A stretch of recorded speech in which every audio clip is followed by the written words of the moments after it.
Olá, eu sou o Dr. Eduardo Leite, seja muito bem-vindo ao meu canal. Hoje vamos conversar sobre dois centros fundamentais da interpretação bíblica da Igreja Antiga e também do mundo medieval, Alexandria e Antioquia, né? Vamos conversar, explorar, dialogar sobre essas tradições que influenciaram a maneira como até hoje nós lemos a Bíblia.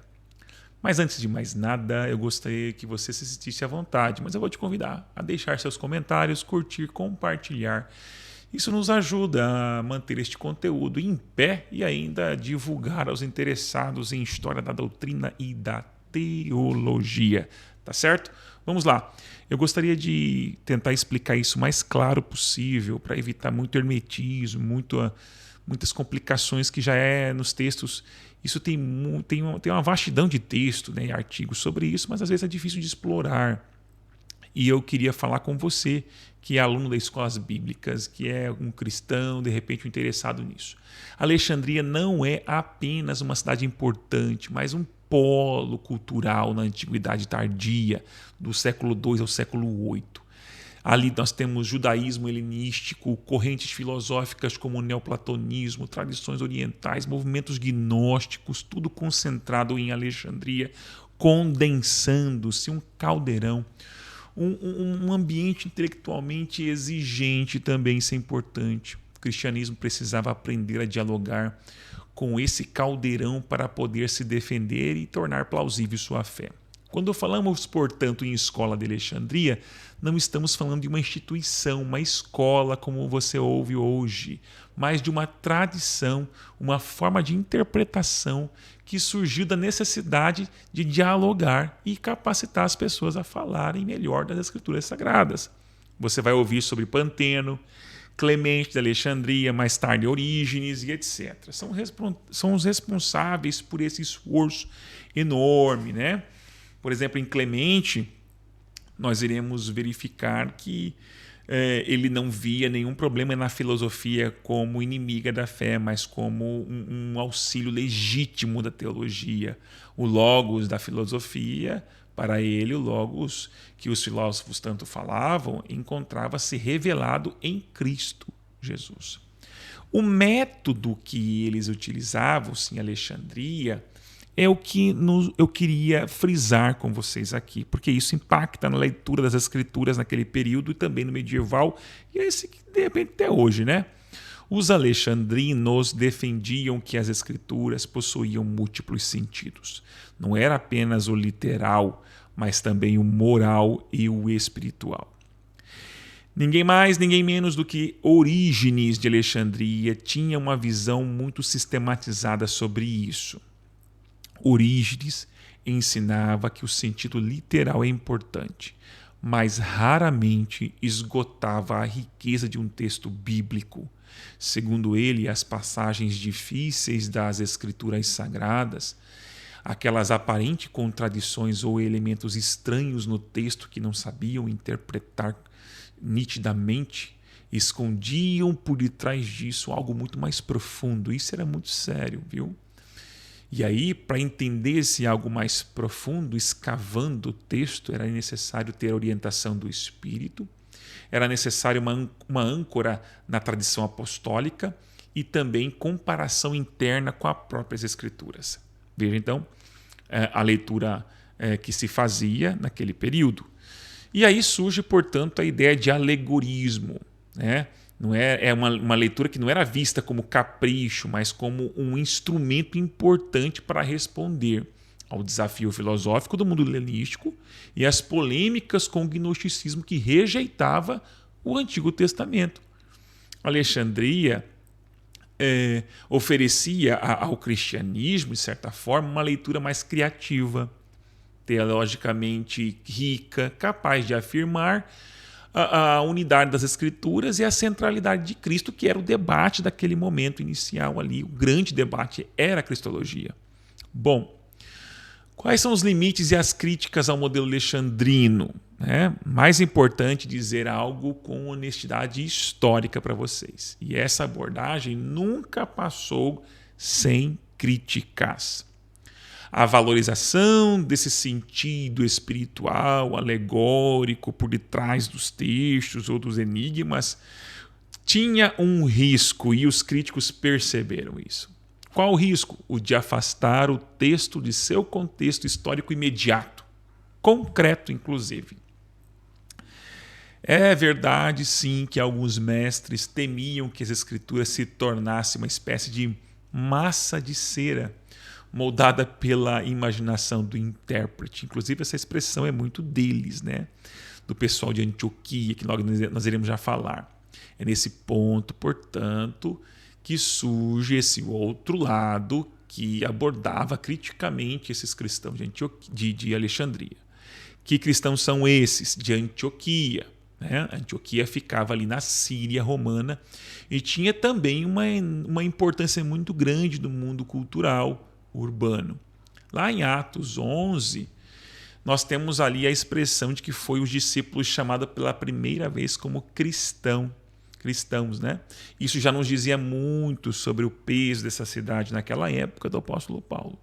Do ponto de vista hermenêutico e exegético, Antioquia desenvolveu uma resposta clara às leituras alegóricas de Alexandria. Mestres como Diodoro de Tarso, Teodoro de Mopsuestia e João Crisóstomo, mais tarde, defenderam uma leitura centrada no sentido literal, histórico, gramatical do texto bíblico. Agora nós temos sim dois lados prontos, né? Qual que era o método exegético de Antioquia, portanto? Para os antioquenos, a interpretação do texto ela precisa da realidade histórica narrada no próprio texto. Isso não significava uma leitura meramente técnica, de forma nenhuma. Falar do texto pelo texto não era só uma tecnicidade, mas, pelo contrário, esse método queria nos ensinar ou expressar uma teologia comprometida com a humanidade concreta de Jesus, tal como apresentava-se nos evangelhos. Diodoro de Tarso, por exemplo, ele fazia uma distinção rigorosa entre alegoria, que ele via como perigosa, suspeita, e teoria, uma leitura contemplativa, mas sempre ancorada nos fatos históricos. Teodoro de Mopsuestia admitia tipologia e sentidos espirituais, desde que esses sentidos espirituais nunca contradizessem o sentido literal, histórico e gramático.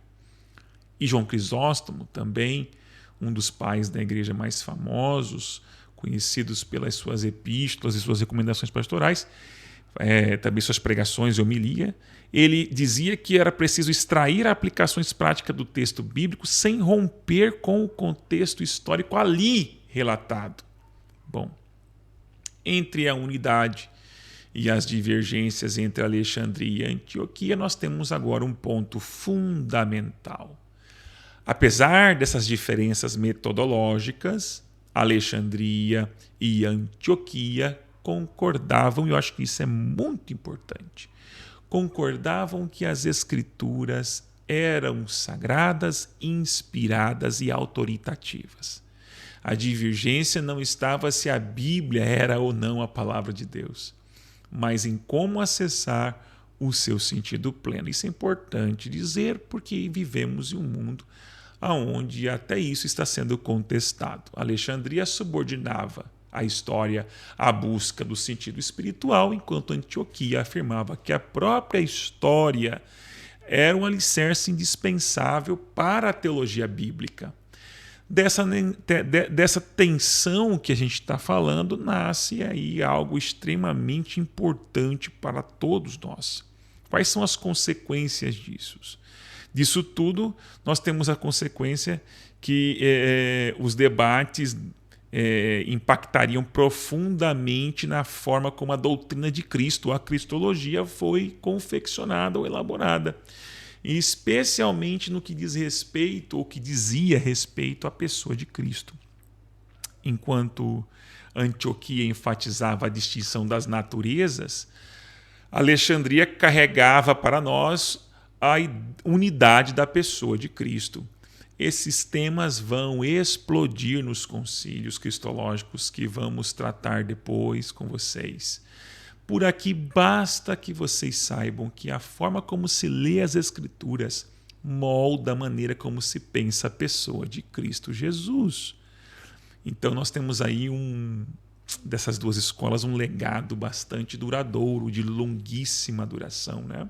Alexandria e Antioquia não nos deixaram apenas técnicas de interpretação bíblica que hoje você estuda em escolas de teologia, mas nos deixaram modos distintos de relacionar com o texto, com a fé e também com a história. Alexandria nos ensina que buscar a profundidade teológica e o sentido espiritual é muito importante. E Antioquia, eu diria que complementaria, nos ensinando a respeitar a historicidade e a concretude da revelação.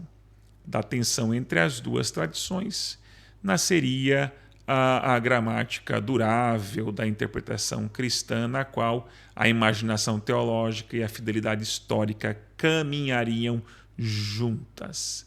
E aí nós teríamos esse bordão da hermenêutica contemporânea, pelo menos um lado da hermenêutica contemporânea, né? E quando, portanto, lemos a Bíblia hoje, mesmo sem perceber, estamos lidando com esse arcabouço histórico tradicional de hermenêutica antiga, alexandrina e antioquena. Eu quero encerrar esse conteúdo dizendo para você que se te ajudou em algum momento, se eu te ajudei a compreender a história da interpretação bíblica, mesmo que curta, compartilhe esse conteúdo com mais alguém, se inscreva no canal. Aqui, fé e história caminham sempre juntos, com rigor, reverência e responsabilidade. Até um próximo vídeo.